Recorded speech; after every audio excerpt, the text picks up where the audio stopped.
तो दोस्तों, आप जानते हैं कि महाभारत में एक ऐसा योद्धा भी था जो पूरी महाभारत को अकेले ही जीतने के काबिल था।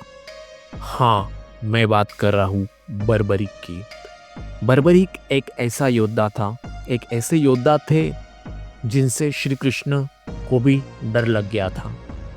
क्यों पता है?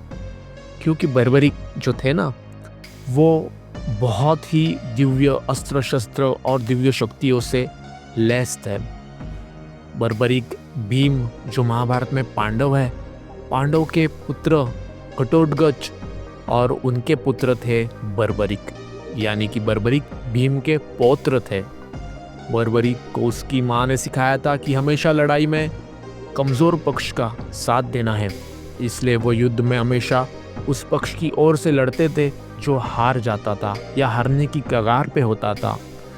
हुआ यूं कि महाभारत खत्म होने को था, महाभारत के आखिरी दिन बचे थे। उस समय बर्बरीक अपने तीर कमान लेते हुए चल पड़े, चलते हुए जा रहे थे। उस बीच श्री कृष्ण भगवान ने उन्हें देख लिया और श्री कृष्ण भगवान ने सोचा, अरे ये तो बर्बरीक है, अगर इन्होंने युद्ध में भाग लिया तो हमारी हार तो निश्चित है और हमारी जीत हार में बदलते हुए देर नहीं लगेगी। इसलिए भागते हुए भगवान श्री कृष्ण ने वहाँ पे एक भिक्षुक का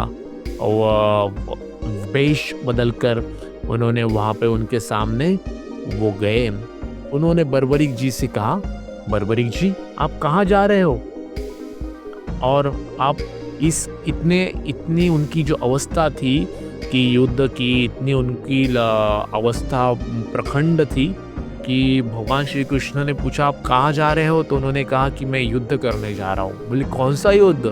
बोले महाभारत का युद्ध। बोले अरे महाभारत का युद्ध तो होने के लिए कगार पे है, तो आप किस पक्ष की तरफ से युद्ध खेलोगे, करोगे?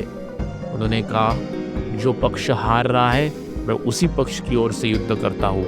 हारने वाले तो कौरव है, तो आप कौरव की तरफ से हो या पांडव की तरफ से हो? तो बोले मैं तो कौरव की तरफ से हूँ।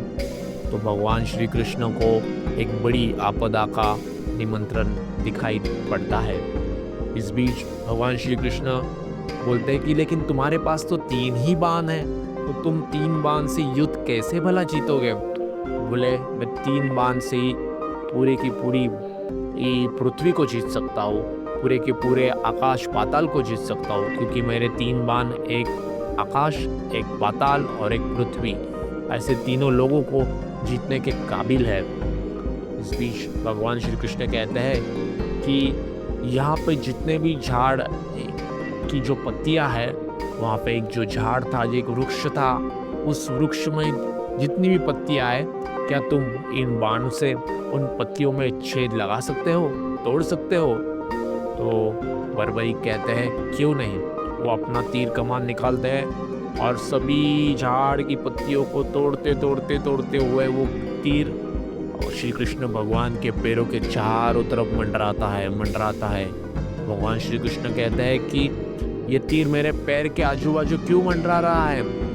तो बर्बरीक कहता है आपने आपके पैरों के नीचे एक पत्ती छुपा के रखी है, जब तक इस पत्ती को ये तीर नहीं छेदेगा तब तक ये तीर वापस मेरी कमान में आएगा नहीं। तो श्री कृष्ण भगवान को बर्बरीक की शक्ति का एहसास हो गया और श्री कृष्ण भगवान ने उस भिक्षुक के वेश में बर्बरीक से कुछ मांग लिया।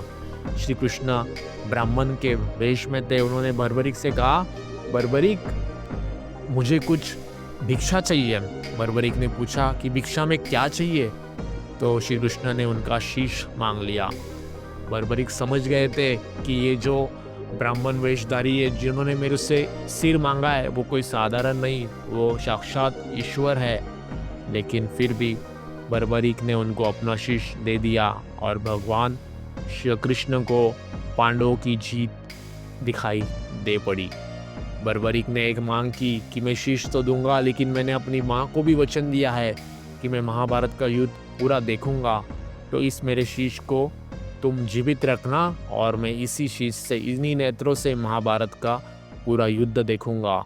इसीलिए कहते हैं कि बर्बरीक जी का जो शीश है ना, वो राजस्थान में खाटू श्याम के नाम से प्रख्यात है। वहाँ पे उनका शीश रखा हुआ है और वो आज आज वहाँ पे आज भी लाखों करोड़ों श्रद्धालु बर्बरीक जी के उस शीश का दर्शन करने के लिए जाते हैं।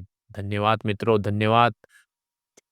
ऐसी कहानियों को सुनने के लिए मेरे चैनल को सब्सक्राइब करिए। धन्यवाद।